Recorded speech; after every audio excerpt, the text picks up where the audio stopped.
السلام علیکم بیٹا، کل ہم نے سبق نمبر 7 یوم دفاع کی ریڈنگ کی تھی اور مشکل الفاظ کے معنی لکھے تھے۔ آج ہم بیٹا سبق نمبر 7 یوم دفاع کی مکمل مشق کریں گے۔ جی بیٹا، یوم دفاع کے میں بتایا گیا ہے کہ ہر سال یوم دفاع 6 ستمبر کو منایا جاتا ہے۔ ستمبر 1965 کی ایک اندھیری رات میں ہندوستان نے پاکستان پر حملہ کر دیا، لیکن پاکستان کی بہادر اور جری فوج نے دشمن کے چھکے چھڑا دیے۔ یوم دفاع پاکستانی فوج کے اس کارنامے کی یاد تازہ کرنے کے لیے منایا جاتا ہے۔ یوم دفاع کی اہم تقریب ہر سال لاہور کے فورٹ اسٹیڈیم میں منعقد کی جاتی ہے اور اس تقریب کا آغاز تلاوت قرآن پاک اور نعت سے ہوتا ہے، اور اس میں لاؤڈ سپیکر پر جو ہے قومی ترانے نشر کیے جاتے ہیں اور فوجی جوان جو ہیں اپنے کرتب کر کے دکھاتے ہیں، مظاہرے کر کے دکھاتے ہیں اور اپنی بہادری کا جو ہے وہ رعب جماتے ہیں۔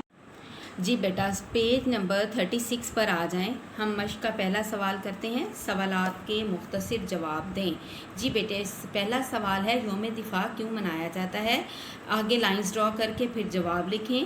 یوم دفاع 1965 کی پاک بھارت جنگ میں پاکستان کا دفاع کرنے پر افواج پاکستان کے کارناموں کی یاد تازہ کرنے کے لیے 6 ستمبر منایا جاتا ہے۔ بے ہے، لاہور میں یوم دفاع کی تقریب کہاں منعقد کی جاتی ہے؟ جی بیٹے، کہاں کو کٹ کر دیں اور آگے آپ لکھ دیں فورٹریس اسٹیڈیم میں۔ جیم، فضا کس چیز سے گونج رہی تھی؟ جواب بیٹا پیج نمبر 34 پر ہے، آپ کو اس کے نشانات لگوا دیے گئے ہیں۔ دال، تقریب کا باقاعدہ آغاز کیسے ہوا؟ جی بیٹے، آگے لائنز ڈرا کریں اور نیچے لکھیں اور لکھیں سامنے تلاوت قرآن پاک سے۔ ہے، تلاوت اور نعت کے بعد کیا پڑھا گیا؟ آگے لکھیں بیٹے لائن ڈرا کر کے قومی ترانہ۔ واو، ناظرین نے فوجی جوانوں کو کس طرح داد تحسین دی؟ بیٹا لائن ڈرا کر کے لکھیں تالیاں بجا کر۔ جی بیٹے، اب ہے سوال نمبر 2، محاورات کو جملوں میں استعمال کریں، تو یہ ہم پیج نمبر 37 پر کریں گے۔ اعراب آپ کو نوٹس دیے گئے ہیں۔ سوال نمبر 4، درج ذیل کے معنی لغت سے تلاش کر کے لکھیں۔ جی بیٹے، سرمستی، بے خودی، سحر انگیز، جادو کا اثر پیدا کرنے والا، جری، بہادر، داد دینا، تعریف کرنا، سکہ بٹھانا، رعب قائم کرنا، امسال، اس سال۔ جی بیٹے، سوال نمبر 5، سبق یوم دفاع کو پیش نظر رکھتے ہوئے درست جواب کی نشاندہی ٹک سے کریں۔ الف، ہر سال یوم دفاع کب منایا جاتا ہے؟ جی بیٹا، پیج نمبر 37، اب نمبر 1 آپشن ہے 14 اگست کو، 23 مارچ کو، 6 ستمبر کو، 7 ستمبر کو۔ جی بیٹے، نمبر 3 آپشن پہ ٹک لگائیں، 6 ستمبر کو۔ بے، 1965 کی پاک بھارت جنگ کتنے روز جاری رہی؟ 7 روز، 17 روز، 15 روز، 27 روز۔ نمبر 2 پہ ٹک لگائیں، 17 روز۔ جیم، فوجی جوانوں نے کتنی دیر میں تسمے والے جوتے پہن کر رائفلیں اٹھا لیں؟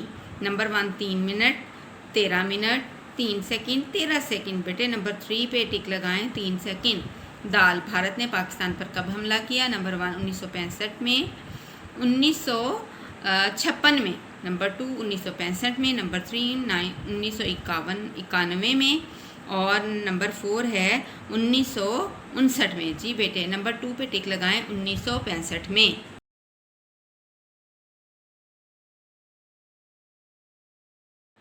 جی بیٹا، سوال نمبر 6، درج ذیل الفاظ کے متضاد لکھیں۔ متضاد الٹ الفاظ کو کہتے ہیں متحد، متحد، منتشر، آغاز، انجام، پیچھے، آگے، باقاعدہ، بے قاعدہ، جری، بزدل۔ لائن ڈرا کر کے آپ نے ان کے متضاد لکھنے ہیں۔ اس کے بعد ہم کالم ملائیں گے۔ سوال نمبر 10، کالم ملائیں۔ یوم دفاع، 6 ستمبر، بہادر، جری، تماشائی، دیکھنے والے، نعت، سرور کائنات، حیرت انگیز، سحر انگیز۔ آپ نے بیٹا پینسل شارپ کر کے یہ لائنز ڈرا کرنی ہے۔ اب ہم سوال نمبر 2، محاورات کو جو ہے اسی پیج پر سائڈ پر لائنز ڈرا کر کے آپ نے بیٹے 5 لائنز ادھر ڈرا کر لینی ہیں اور کر کے ہم ان جملوں کو لکھیں گے۔ جی بیٹا، پہلا ہمارا تھا لفظ چھکے چھڑا دیے، ہمارے فوجی جوانوں نے دشمنوں کے چھکے چھڑا دیے۔ 17 روز دوسرا ہمارا ہے جنگی جنون سرد، جنگی جنون سرد پڑ جانا، پڑھنا۔ 17 روز جنگ کے بعد بھارت کا جنگی جنون سرد پڑ گیا۔ جوک در جوک، نمبر 3 جوک در جوک، لوگ جوک در جوک جلسہ گاہ میں آنے لگے۔ نمبر 4 ہے بیٹا ہمارا سکہ بٹھانا، پاک فوج نے اپنی طاقت کا سکہ بٹھایا۔ نمبر 5 ہے بیٹا میلی آنکھ سے دیکھنا، دشمن ہمارے وطن کی طرف میلی آنکھ سے نہیں دیکھ سکتا۔ جی بیٹا، لاسٹ جملہ ہم اب اینڈ میں لکھ رہے ہیں ہے کہ نیست و نابود کرنا۔ نمبر 6 سیلاب نے سب بستیوں کو نیست و نابود کر دیا۔ جی بیٹے، یہ آج کی ہماری مکمل مشق ہے۔ آپ نے A1 رائٹنگ میں کام کرنا ہے، لائنز ڈرا کر کے انتہائی خوبصورت رائٹنگ میں کام کرنا ہے۔